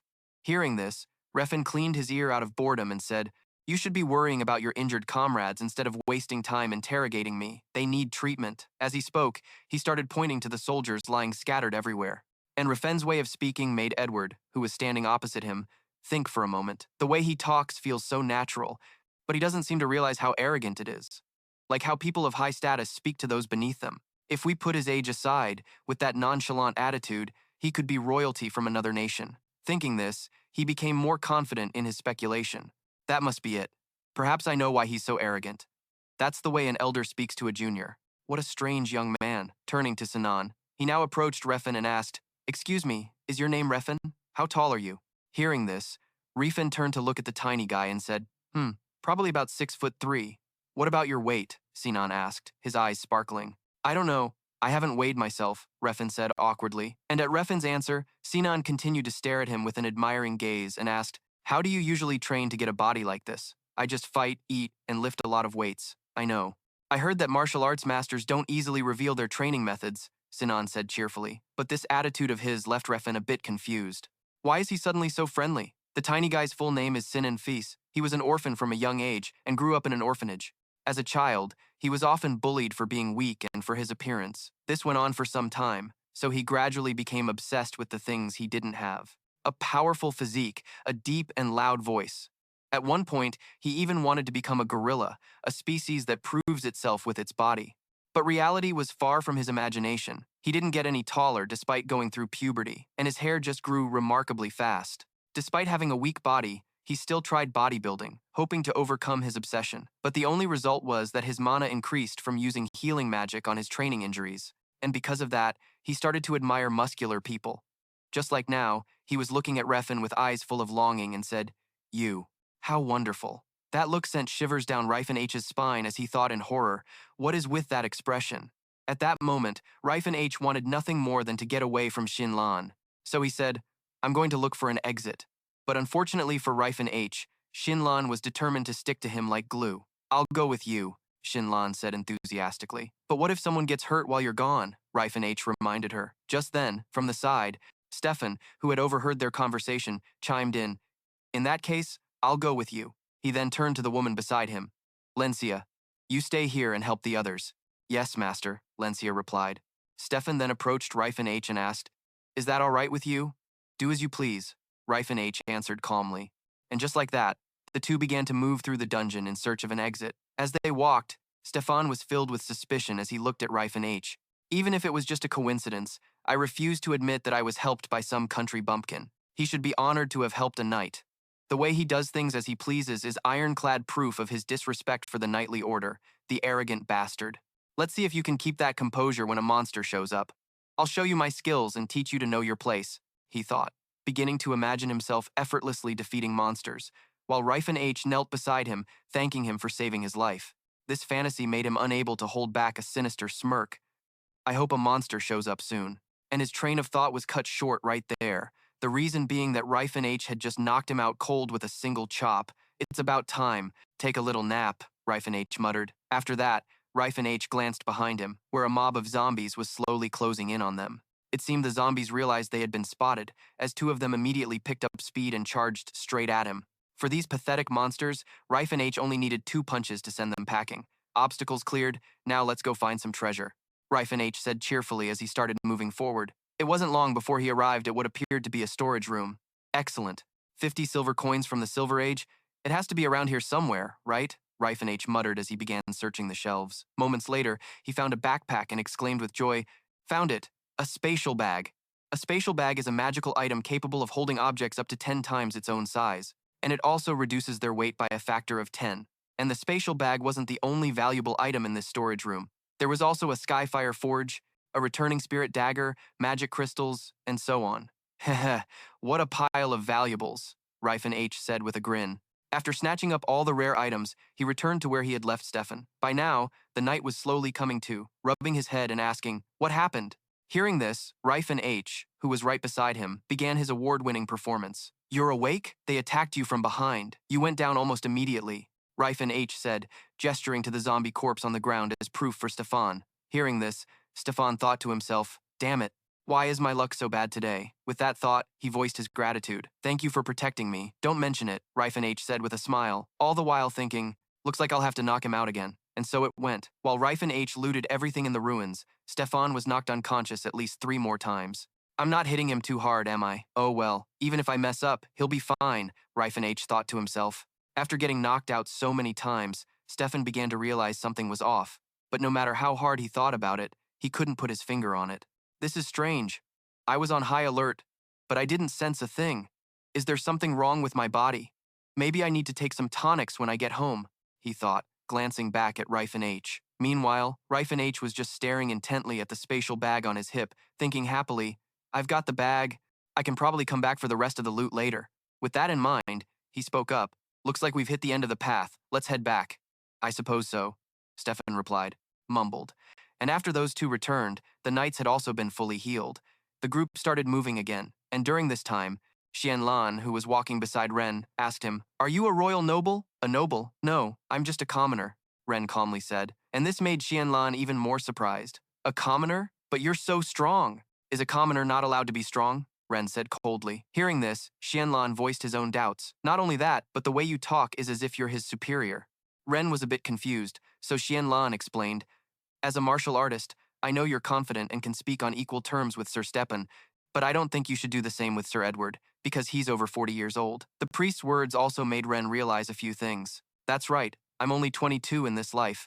I need to be more careful with my words and actions. Thinking this, he replied, I'm not good at interacting with others, so I don't really understand etiquette. And not long after, the group arrived in front of a certain door. Xian, who was leading the group, saw it and immediately opened the door, and the scene inside was truly eye-popping. Following their gaze, inside the room was a giant goat-headed monster. The name of this monster was Grish, and as soon as it saw the group, it let out a furious roar. And with just that sound, it created powerful gusts of wind that blew towards them. Back to Ren. At that moment, he looked at Grease with some confusion, wondering, why is that thing here? I'm sure it's not supposed to be. Meanwhile, Stepan, who was in front of him, grimly gripped his sword and said, "It seems this demon is the guardian of this place." "I know, but hasn't anyone dealt with it yet?" Ren thought to himself. Then he offered advice to the group. "Let's go back. It's too difficult to defeat that thing with our current strength." And at that very moment, suddenly, a knight noticed something and quickly shouted, "Sir, look at the sword that demon is holding!" Following the knight's words, Stepan also hurriedly observed the demon's sword and exclaimed in shock, "Huh? That's the Antian demon sword." And after seeing his family's lost sword, he tightly gripped his own sword and slowly drew it. Seeing this, Edward quickly asked, "Sir, are you really planning to confront that demon?" "Obviously," Stepan replied coldly. And these suicidal words made Edward hastily try to dissuade him. "That's too dangerous. We should return to the family to gather more forces. We already know the sword is here." But his reasonable words were refuted by the hot-blooded Stepan. "What are you talking about? Don't you see the great knight's sword being defiled? I cannot retreat. I will reclaim that sword at all costs, even if that sword is in the hands of the Grim Reaper. Everyone, charge!" Following his words, the remaining knights became fired up and roared loudly. Meanwhile, after seeing their actions, Ren could only grumble to himself, "What a bunch of idiots." In the ruins of the Silver Age, the spatial rift has a system designed to automatically compensate for its own flaws. However, due to an incident, the supernatural monsters in this place were imprisoned and controlled by the defense system. In other words, these creatures are also known as dungeon guardians. They were living freely, but were kidnapped and forced to work as dungeon guards. Moreover, these monsters have merged with the ruined system and gained its power, making them much more formidable creatures. And this bunch even managed to kill G, who was said to be the god of light. If a demon of a higher class than Tag Grandin becomes a dungeon guardian, it must possess power on a completely different level than the other demons here. Back to Stepan, he turned around and shouted to his knights, "That monster is chained up. Are you so cowardly that you'd fear a chained enemy?" And at his words, Ren, standing behind, could only shake his head in exasperation and turn to Edward. "Are you guys really going to fight it? There's no chance of winning. You'll all die."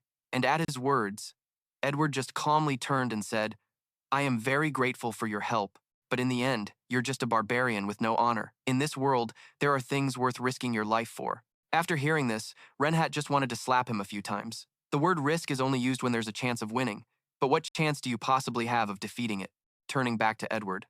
At this moment, he began to raise his sword high and shouted, "O Knights of Antian, stake your lives and show your courage."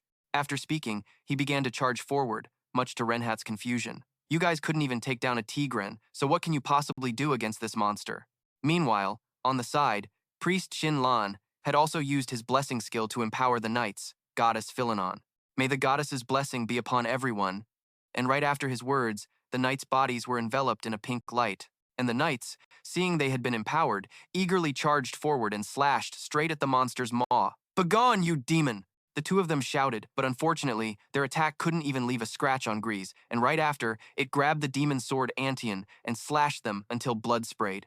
Meanwhile, Renhat, watching from behind as the knights charged in only to be sent flying, could only shake his head and say, "Tsk, I told you so. It's useless." And just as he said that, Renhat saw Stepan being sent flying towards him and casually sidestepped to avoid him. Good lord, this guy flies in a different way every time. After saying that, Renhat focused on the battle and thought to himself, "The whole group is almost wiped out. They're getting beaten to a pulp by this Grease. Yet I don't understand why they still have the confidence to charge in." And at this moment, perhaps seeing the knights getting thrashed so badly, Stepan's voice rang out again. "Don't lose your fighting spirit. We are the Knights of Antian. Even that demon fears our courage." Turning back to Renhat, by now, he had a pretty good assessment of this Stepan guy. "I think I've got a handle on this Stepan guy now. It's like talking to a brick wall. No matter what you say, he won't listen. At least that Edward fellow is relatively realistic and probably understands the monster's power to some extent.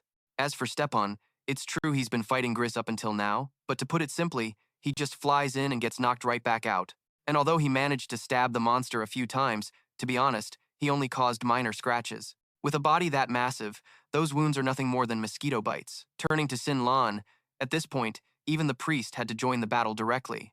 "O Goddess Philanans, please bring down your holy mace upon that evil creature." As this chant rang out, the giant mace above Shin Lan swung powerfully towards the monster Grizz, causing its entire body to slump down. But it wasn't over yet. Shin Lan continued to pose and mutter, "O Goddess Philins, unleash the holy mace and help us defeat the monster." And just like that, countless giant spectral maces hurtled towards Grizz. And taking the opportunity while the massive monster was dealing with the giant maces, the girl Lenia nimbly leaped onto its head and unleashed several slashes, causing the monster to roar in pain. Stepan, seeing this from below, had to say, "Great job, Lenia." And even Renat, who had been observing all this time, had to offer some praise. This Lenia kid's skills are pretty impressive. She's even better than Edward. You could say she's the second strongest in this group. And as he thought this, he couldn't help but wonder, am I underestimating them too much?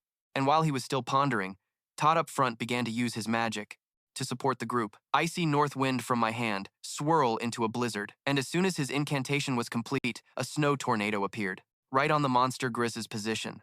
Everyone was fighting pretty well, and their teamwork was quite coordinated.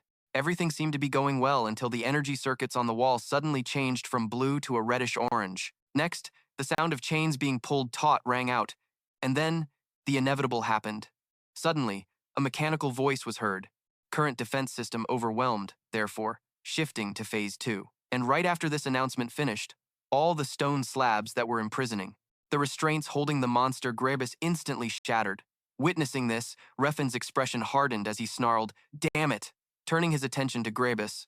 As soon as it was freed from the chains that held it, it leaped into the air. Then, it used the momentum of its fall to stomp its 2 feet right onto the 2 knights below. The stomp was so powerful that it caused the entire floor to erupt instantly. But that wasn't all. Right after taking down these 2 knights, it went on a rampage, swinging its sword wildly. Facing such a terrifying, unrestrained monster, the knights were like fruit in a fruit-slicing game, and while Grebus was in a bloodthirsty frenzy, Stefan somehow snuck up above its head and shouted, "Die, you monster!" With that, he intended to swing his sword straight at the monster's head. But before he could even strike, it landed a punch right in his stomach. The devastating blow made Stefan cough up blood instantly. Then his entire body was sent flying like a cannonball into the wall behind him. Seeing this, Edward cried out in alarm, "Prince Stefan!" Stefan managed to reply, "Sir Edward." Edward breathed a sigh of relief seeing he could still speak. "Thank God, you're safe." Then, Stefan and Lenia charged forward to attack at the same time, and with her agile speed, Lenia leaped into the air and unleashed a flurry of slashes at the monster. But unfortunately, it wasn't enough to even pose a threat to the monster. In fact, it quickly countered with a blow that made Lenia spit up blood instantly. Next, Grebus opened its mouth as wide as it could and gathered a flame in its throat. And once enough firepower was charged, it puffed out its cheeks and shot the pillar of fire forward. The power of this attack was simply indescribable. The knights in its path could only scatter like ducks. Although they tried to run, they were no match for the speed of the attack. With its immense power, even the aftershock was enough to overwhelm the knights.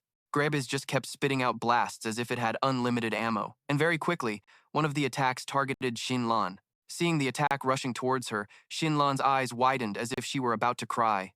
But luckily, at the critical moment, Rifenh stepped in to shield her with his protective circle skill. With this incredible defensive skill, he safely protected them both. He even used his 2 hands to completely deflect the flames to the sides. "Sorry, my reaction was a bit slow," Rifenh said to Xinlan.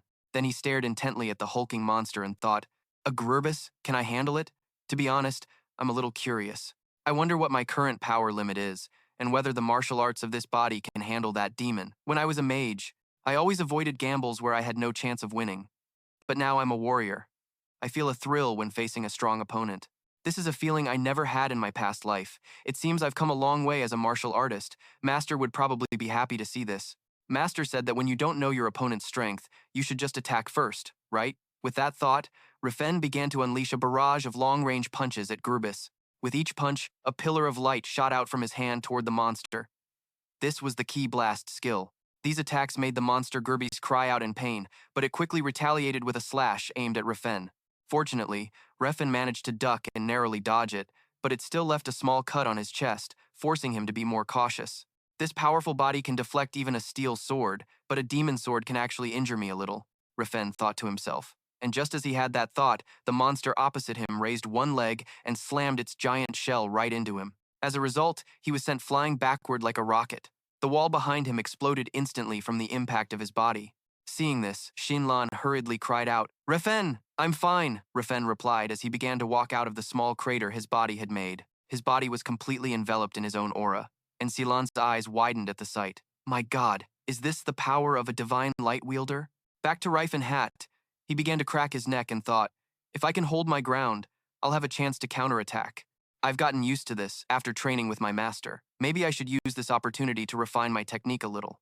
And Gerbis, seeing that Rifenh was completely unscathed by its kick, began to roar in some incomprehensible language. Seeing this, Rifenh charged towards it and said, "I don't know what you're saying, but bring it on." Just like that, they both started trading blows head-on, with no thought for defense or evasion.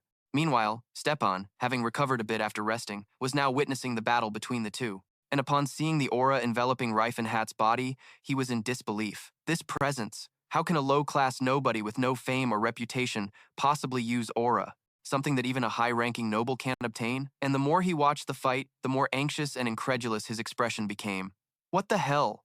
Impossible. Just who is this guy? Where did he even come from? What kind of monster is he?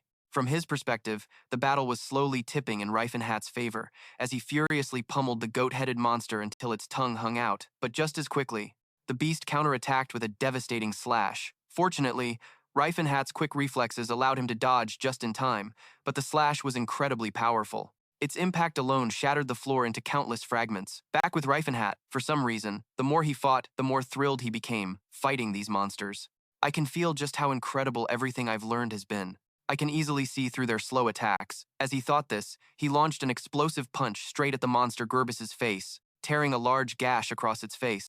But even so, it didn't seem to pose a serious threat to Gerbis, or more accurately, the Guardians of the Ruins won't fall even when injured, because the ruins provide them with mana to heal their wounds. Just as Rifenhat had this thought, it seemed the ruins themselves began to pump mana into the monster at full capacity, to the point where visible energy veins appeared on its body. And overflowing with energy, it opened its maw, gathering flames in its throat to unleash a fire breath attack. Rifenhat recognized the attack and easily dodged the moment it opened its mouth. He even took advantage of it being stationary to charge forward, leap up, and grab onto its arm. Then, he delivered a swift kick straight to the two-horned monster's snout, causing it to cough up blood, but he wasn't done yet. Rifenhat started laughing maniacally as he unleashed a barrage of fists on it, practicing joint locks, aerial combat, and striking techniques. This is the absolute best punching bag. As he thought this, Rifenhat landed a powerful punch right on the monster's snout, making its eyes bulge. At this point, it was a completely one-sided fight, with the monster Gerbis having become a literal punching bag. However, Rifenhat glanced over at the knights and thought, but I can't just keep messing around like this. If I want to end this in one blow, I should use the calamitous sound wave. But if I do that, this place will collapse, and we'll all be buried alive. It's so annoying having all these people holding me back. Just then, Tot, seeing that Rifenhat was dominating but not finishing the fight, shouted, "Rifenh, use your sword. You can defeat it with your sword enveloped in aura and a sacred chant." Hearing this, Rifenhat thought to himself, "You think I don't already know that?" Then, Rifenhat yelled back, "I don't know how to envelop a weapon with aura." His words made Tot question if he'd heard him right. "What did you just say?" Tot screamed. Rifenhat explained with annoyance, "I only know how to apply aura to my body." "It's ridiculous, I know. That's just how my martial school is." Tot was bewildered. Just then, Sylan, behind Rifenhat, suddenly had an idea and yelled out, "Rifenh, that body of yours is pretty tough, right?" Hearing this, Rifenhat was a little confused, but he gritted his teeth and replied, "Tough? Well, yeah, it's pretty strong." "Great. From now on, I will cast my embodiment on you." "Ah, no. I mean, the blessing of Philin." After saying that, he began to mutter an incantation. "Philans, please bless this sword in your name." And as soon as the incantation ended, Rifen's entire body was enveloped in a blessed aura. However, it seemed this enhancement placed immense pressure on his body, causing Rifenhat to scream out in pain. He then gritted his teeth to endure it, using all his strength to hoist the goat-headed monster off the ground. Then, he hurled the monster, slamming it into the ceiling above. With the monster temporarily pinned up there, Rifenh finally had a moment to rest and shot a look at Exlon as if he were insane. The Sacred Armament Enchantment. This spell is typically cast on metal objects, and he used it on a human body? He's so good-looking, but he's completely insane. Back to Exlan. Seeing the monster get suppressed, he cheered excitedly. "It worked! Now, beat that bastard monster to death," he said cheerfully. Hearing this, Rifenhat gritted his teeth and charged forward. Might as well get this over with quickly. With that thought, he closed in on Grast and delivered a kick straight to its chin. This was the holy kick. And following that kick, Rifenh immediately slammed his knee into the beast, a move called the Holy Knee. Finally, Rifenhat began to gather power in his fist and unleashed an uppercut straight into the massive monster's body. This was the Holy Fist. The incredibly powerful punch sent the monster's gigantic body flying off the ground. Then, immediately,